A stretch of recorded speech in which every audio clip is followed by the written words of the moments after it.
देश की आज़ादी के मार्ग में बाधाएं उत्पन्न करना मेरी नीति नहीं है। दिनांक 14 अप्रैल 1947 के दिन मान्यवर बाबा साहेब अम्बेडकर के 55वें जन्मदिन के उपलक्ष्य में बहुसंख्य अस्पृश्यों ने चमक दमक के साथ डॉक्टर बाबा साहेब का सार्वजनिक सम्मान किया।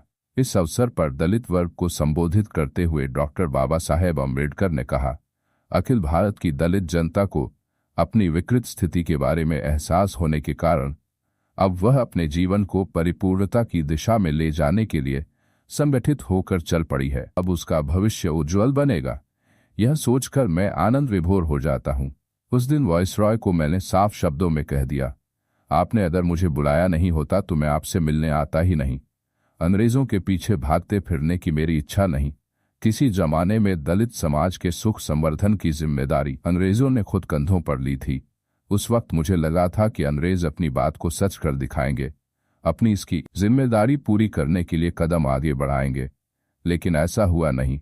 अंग्रेज भारत छोड़कर जा रहे हैं इसकी मुझे बिल्कुल फिक्र नहीं है, लेकिन हमें संविधान में जो रियायतें चाहिए थीं उनके बारे में बिना कुछ किए ही वे जा रहे हैं।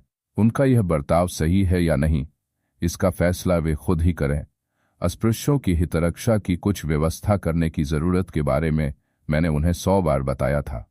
अंग्रेज अगर यह काम नहीं भी करते तो 6 करोड़ अस्पृश्यों का भाग्य उज्ज्वल होने का मुझे पूरा यकीन होने की बात भी मैंने उनसे कही थी। मजदूर सरकार हमारे न्याय अधिकार अगर हमें नहीं भी दे, 6 करोड़ की जनसंख्या वाला अस्पृश्य वर्ग किसी प्रकार के सहयोग या ताकत की परवाह किए बगैर भी मनचाहा प्राप्त कर ही लेगा।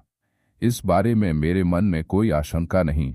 जागरूकता और संगठन के अभाव में हम अब तक दूसरों का वर्चस्व सहते आए, लेकिन अब वह समय लद गया। अब हम में नवशक्ति का संचार हुआ है। भारत का हर व्यक्ति यह जानता है। इसीलिए कांग्रेस और लीग अपनी अपनी तरफ से हमारा समर्थन प्राप्त करने की कोशिश में लगे हुए हैं। इसकी एक ही वजह है, फौलादी संगठन।